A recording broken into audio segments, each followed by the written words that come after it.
I went to the address on my fake ID. Written by Jake Wick. The following is a written confession obtained by the FBI, which has been leaked to the public. Our mission: to give young people a chance to experience adulthood. Man, they almost make it sound noble. That's what I thought as I scrolled through the About section of idlerdy.com, a site based in China, I believe, that sold fake IDs like hotcakes.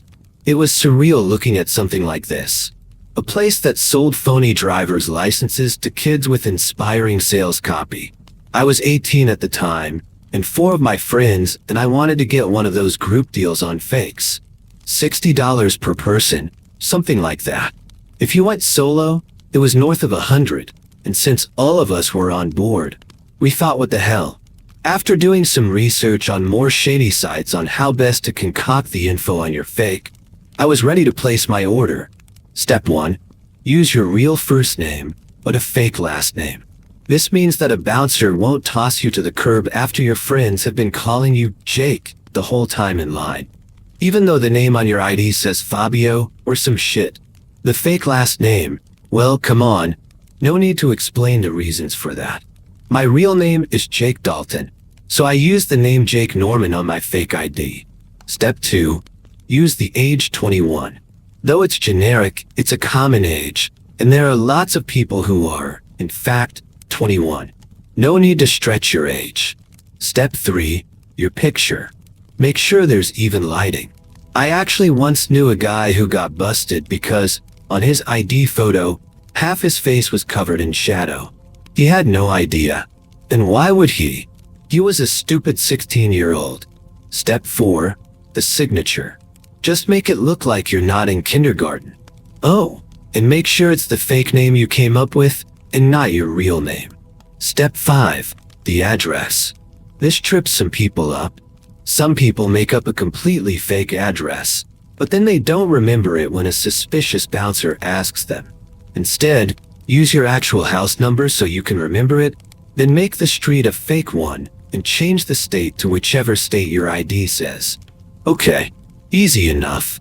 So I got my fake in the mail, checking the mailbox profusely over the next couple of weeks to make sure my parents didn't intercept my package, and it looked great. I live in Asheville, North Carolina, and my fake ID was a Tennessee driver's license, the state which borders mine. I live at 308B*****, so the address on my ID was a place in Tennessee called 308W. Easy to remember. My friends and I, or should I say Jake Norman, had a blast that Friday night. We got past bouncers, bought cases of beer, got into bars, and did shots with our cash tips we'd gotten at work. It was great. My friend Sammy and I were chilling the following day, Saturday afternoon. We were sort of hungover and a bit bored, just watching YouTube videos and reading stuff on forums. As we went through 4chan, we came to find that there was a thread for ID Lord, the site we got our fakes from. We decided to click on it to see how other folks got on with their fake ID experiences. There were little minor complaints. The UV is a little high, or the signature looks stretched, but there were glowing reviews too. And then we came across something that was a bit odd. There was a subthread titled, "The address I made up for my ID is a real address?" Anyone else notice this? What followed were a half-dozen comments claiming the same thing. Naturally, Sammy and I went and looked up the address I had made up. There it was on Google Maps. 308 White Brook Lane, and in Tennessee, no less. We thought maybe ID Lord used real addresses for realism, but surely that'd be illegal. I'm no law student, but that seemed like a form of impersonation. But there was one thing that really caught our attention. A few of the commenters claimed that the buildings had money stashed in the floorboards. Lots of it. People came up with theories as to why this might be. The most convincing was that the places were drug houses used by the same cartel that sold the fake IDs. Well, being broke high schoolers, Sammy and I were soon en route to the address, which was only a few hours from my house. It was sunset by the time we arrived. The place was a 2-story home in the hood, with a chain-link fence surrounding the property. A large oak tree stood in the backyard, looming over the house, as if to protect it. Beyond that were some woods that stretched on into the next neighborhood over. Sammy and I got out of the car and headed for the property. The chain-link gate creaked as we opened it and stepped through. We walked across the overgrown, dandelion-filled grass, went up the doorsteps, opened the screen door, and knocked. No answer. We knocked several more times and still, no answer. "Dude," said Sammy, "let's fucking go in and look for the money." "Hell yeah," I replied. We went inside.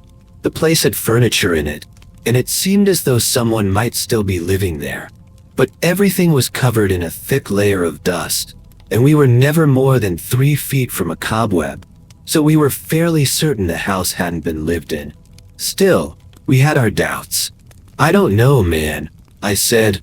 "We might be trespassing." "Look," said Sammy, "I ain't passing up on a boatload of money. Let's tear this place up, find it, and get out of here. No one's lived here for years. Look." Sammy ran his finger across a mantle, displaying the wad of dust that had snowballed onto his fingertip. "See," he said. Yeah, I replied. "All right, let's get to it." We tore the place up, threw couch cushions, rummaged through drawers, peeled away mold, put holes in the walls. It was dark now, and we were about ready to give up and just go home. That's when we heard something. It sounded like a television. "Shit, dude," I said. "Is that a damn TV?" Sammy and I stared at each other with our jaws agape. Our shocked, open mouths were pits of darkness. Our eyes were bug's eyes. The sound was coming from upstairs. "You think someone just left it on?" Sammy asked, stupidly. "Oh my god, dude," I sighed. "We're fucked. It's probably some old person who can't hear a thing. Only one way to find out." Sammy and I crept up the stairs. Each step creaked, and each time it did, we winced like we'd been pinched. Whatever was playing on the TV was a commercial, but I was pretty sure it was a super long infomercial, because it sounded like the same voice had been talking for the past few minutes. We got to the top step and I, at the forefront, peeked around the corner and gazed down the dark hallway. The hall stretched for about 20 feet, and there was a door at the end. Blue light flickered beyond it. "The TV, I presume?" I whispered. Sammy and I crept down the hall. "Excuse me?" I called. Sammy shushed me and slapped my shoulder as his eyes went wide. "The hell you doing?" he hissed. "We're really sorry for being here," I said, ignoring Sammy. "We thought the place was empty. We got the wrong house, and..." My voice drifted off as we listened for a response. Nothing. We arrived at the end of the hall and pushed the door open. The room was empty, but it was what played on the TV that was truly haunting. It was an OxyClean-type infomercial, with some guy shouting at the camera in an excited way. "At ID Lord, we value you," the salesman shouted.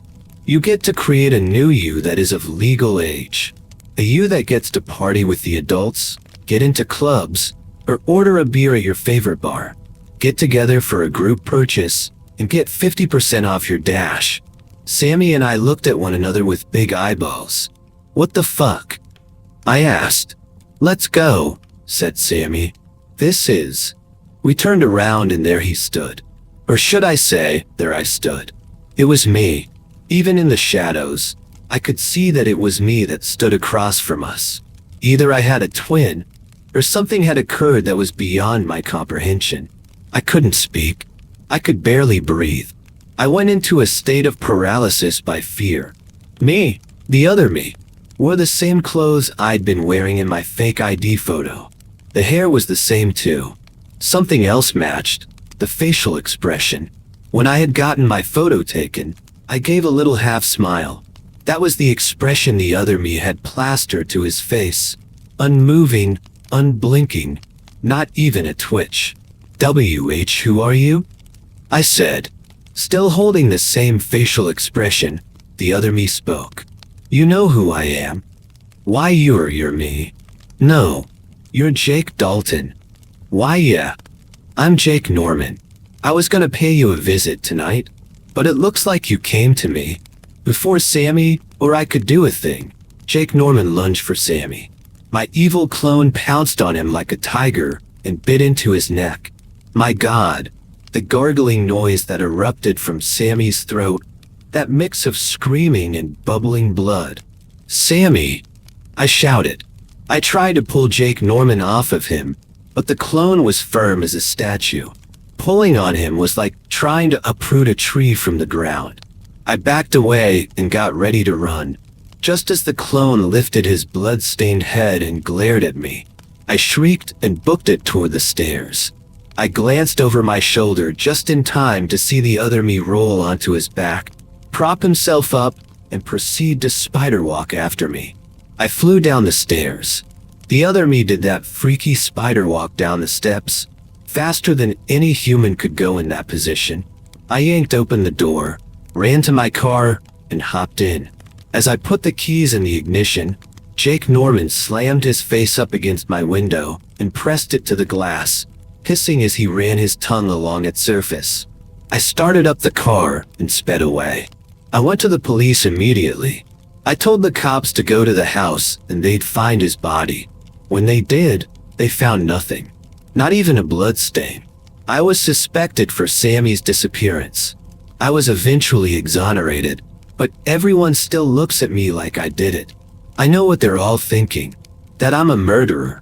I think I'm gonna have to move, probably to another state. But those are the least of my worries. Jake Norman is still out there. And by God, he's coming for me. I know, sooner or later, he'll come looking, and he'll find me. Fact is, I would have been better off in prison. Thanks for watching. Please like, share, and subscribe to listen to similar stories in future.